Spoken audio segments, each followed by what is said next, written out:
Joyeux Noël à vous tous, auditrices et auditeurs de la radio Utumwa Mahoro, que Dieu vous bénisse. Dans cette fête de commémoration de la naissance de Jésus-Christ, le Sauveur unique du monde entier, je vais vous parler de comment il est passé de la crèche à la croix. Lisons d'abord dans l'évangile selon Luc, chapitre 2, versets 10 à 12. L'ange leur dit: n'ayez pas peur, car voici, je vous annonce une bonne nouvelle, un grand sujet de joie qui sera pour tout le peuple. Aujourd'hui, dans la cité de David, vous est né un sauveur qui est le Christ, le Seigneur. Et voici à quel signe vous le reconnaîtrez. Vous trouverez un enfant émailloté et couché dans une crèche. Tel est le message que l'ange de Dieu a adressé aux bergers qui passaient dans les champs les veilles de la nuit pour garder leurs troupeaux, leur annonçant la naissance de Jésus. L'incarnation du Fils de Dieu avait pour seul but notre salut. En effet, le Fils de l'homme est venu chercher et sauver ce qui était perdu. Luc chapitre 19 verset 10. Mais l'incarnation n'est pas toute l'histoire de l'évangile, elle est la première étape dans le chemin du salut. Car l'œuvre de la rédemption s'achève à la croix quand Jésus dit: c'est accompli. Alléluia. Alors, tout dans la vie du Fils de l'homme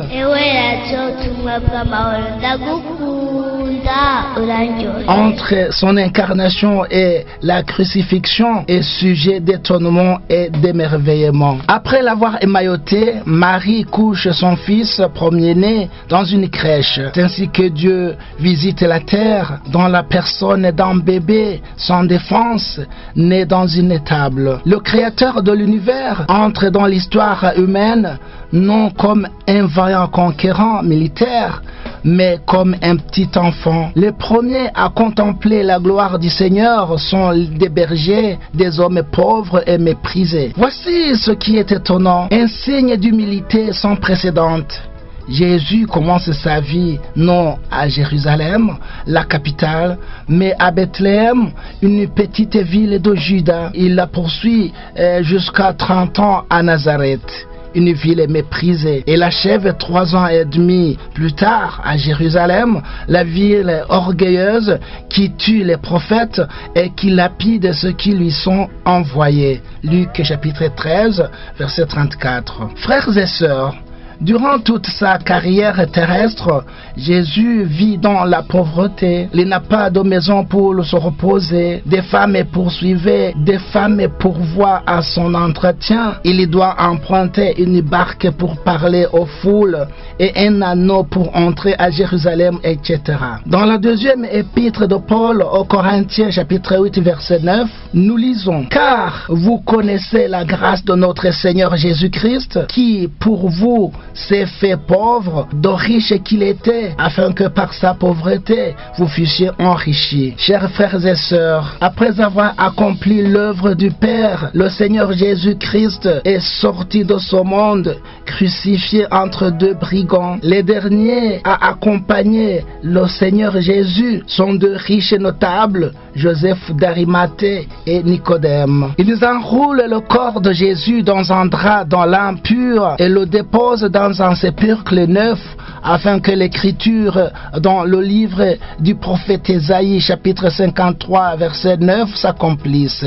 On a mis son sépulcre parmi les méchants, son tombeau avec le riche, quoiqu'il n'eût point commis de violence et qu'il n'y eût point de fraude dans sa bouche. La vie et l'œuvre de Jésus marquent la victoire de l'obéissance sur la désobéissance et l'amour sur la haine. Ainsi, auditrice, auditeur, si tu n'as pas encore cru et accepté Jésus-Christ comme ton Seigneur et Sauveur personnel, c'est à toi de le faire maintenant, car à tous ceux qui l'ont reçu, à ceux qui croient en son nom, il a donné le pouvoir de devenir enfants de Dieu.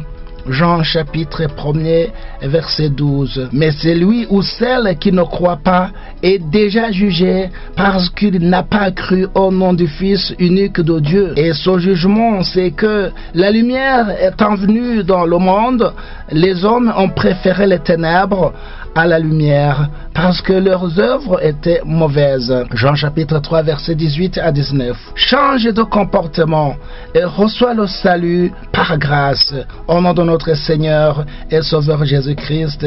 Amen. Vous étiez avec le pasteur Roku Chidomicien. Que Dieu vous bénisse encore une fois.